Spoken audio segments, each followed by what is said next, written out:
দর্শক, আমরা এখন দাঁড়িয়ে আছি বরিশালের মূল শহর, যেটা মেন সিটি হিসেবে যেটা পরিচিত, সেখানের বিবি পুকুর পাড় একটা দর্শনীয় স্থান। তবে ঈদের চতুর্থ দিন হওয়ায় সেরকম কোনো দর্শনার্থী চোখে পড়ছে না। এটা মূলত বরিশাল মূল শহরের প্রাণকেন্দ্রে অবস্থিত বিবি পুকুর পাড় হিসেবে পরিচিত এটি। সেখানে এখানে যে কার্যালয়টা আমরা দেখতে পাচ্ছি, এটি আওয়ামী লীগের একসময়ের কার্যালয় ছিল। জুলাই বিপ্লবের সময় এই কার্যালয়টি ভেঙে আগুনে পুড়িয়ে দেয় স্থানীয় জনতা। তারপর থেকে এটা মূলত বরিশাল সিটি কর্পোরেশন হবে বলে একটা আছে, এখানে ব্যানার এবং পোস্টার টানানো, এবার বরিশাল সিটি কর্পোরেশন হিসেবে এটা ঘোষণা করেছে। তবে সে আগুনের চিহ্নগুলো এখন একেবারে দগ্ধ করে জ্বলে আছে মনে হচ্ছে। গ্লাসগুলো এবং পুরো বিল্ডিংটাই সম্ভবত আগুনে দগ্ধ করা হয়েছিল বা আগুন ধরিয়ে দেওয়া হয়েছিল, যার দরুন গ্লাস, থাই এবং গ্রিল সহ প্রতিটা জায়গায় আমরা চিহ্ন দেখতে পাচ্ছি।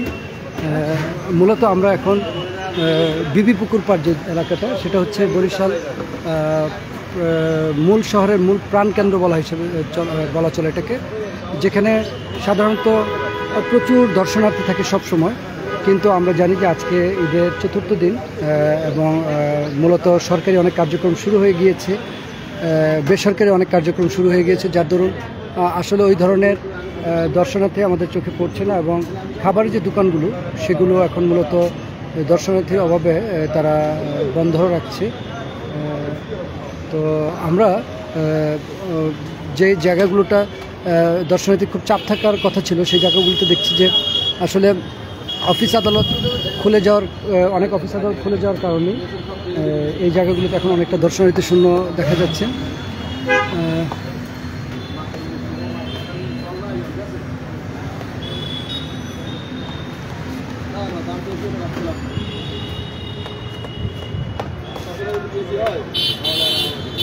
একবারে একটা গ্ল্যান্সে যদি আমরা চারদিকে দেখাই,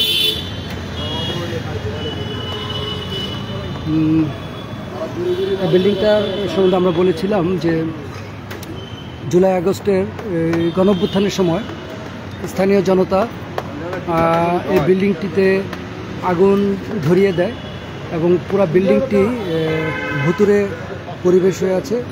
পুরো বিল্ডিংটি এখন অনেকটা পরিত্যক্ত অবস্থায় আছে।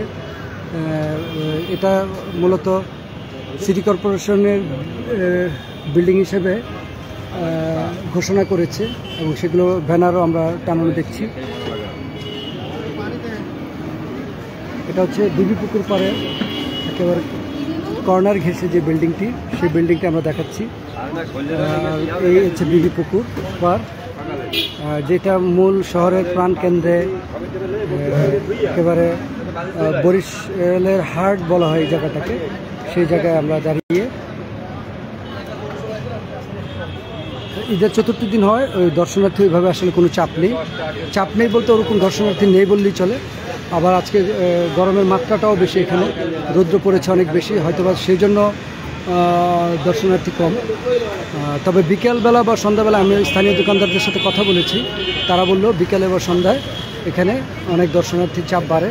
তবে তুলনামূলক ঈদের দিন এবং তারপরের দিন যে পরিমাণ চাপ ছিল, সেই চাপের তুলনায় এখন ওইভাবে আসলে আর চাপ নেই, এটাই তারা জানিয়ে নিয়েছে।